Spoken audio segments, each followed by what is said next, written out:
Assalamualaikum warahmatullahi wabarakatuh. Perkenalkan nama saya Rian Solihan dari Universitas Negeri Surabaya. Pada kesempatan kali ini saya akan mempresentasikan mengenai Sistem Manajemen Keamanan Informasi ISO 27001 tahun 2022. Video ini saya buat khusus untuk DPP Perbarindo setelah saya mengikuti tes online tentang ISO 27001 tahun 2022. Pendahuluan, apa itu ISO 27001 tahun 2022?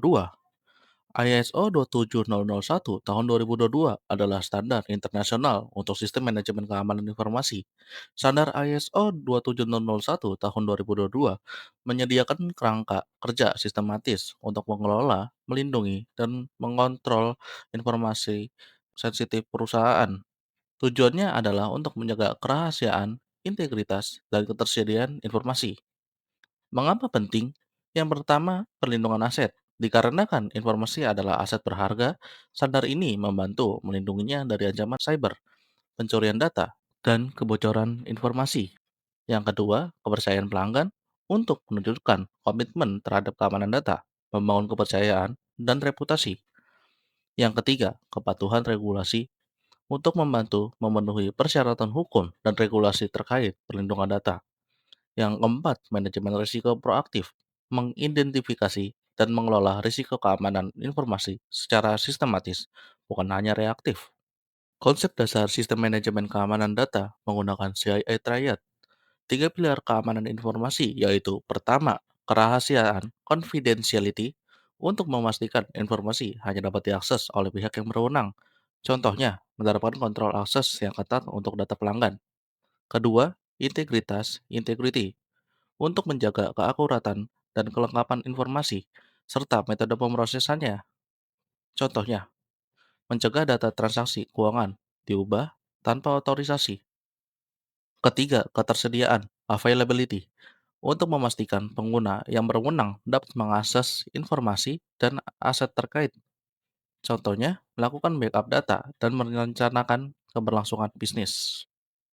Proses inti siklus PDCA singkatan dari Plan, Do, Check, Act pada ISO 27001 tahun 2022. Siklus PDCA diantaranya yaitu pada Plan mendefinisikan ruang lingkup sistem manajemen keamanan informasi, kebijakan, dan tujuan keamanan. Pada Do, menerapkan kontrol pada keamanan dari Annex A. Pada Check, melakukan pemantauan dan pengukuran kinerja sistem manajemen keamanan informasi. Pada Edge, lakukan perbaikan berkelanjutan berdasarkan hasil audit dan tinjauan. Elemen kunci klausal utama dan kontrol yaitu pertama, manajemen risiko sebagai inti dari standar ini yang berfokus pada identifikasi dan penanganan risiko. Kedua, kepemimpinan sebagai bagian dari komitmen manajemen puncak yang sangat krusial.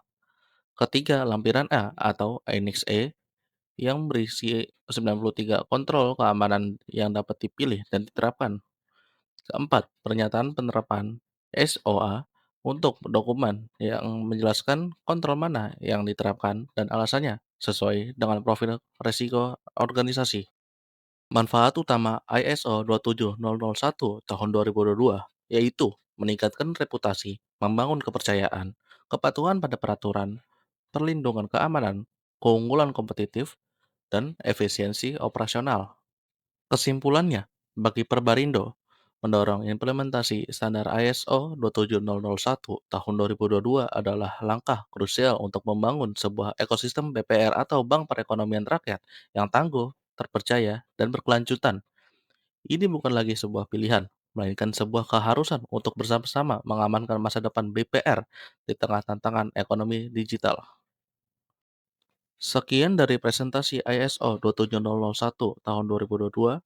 Saya, Rian Solihan, ingin mengucapkan terima kasih dan mohon maaf bila mana ada kesalahan kata atau informasi yang saya sampaikan. Wassalamualaikum warahmatullahi wabarakatuh.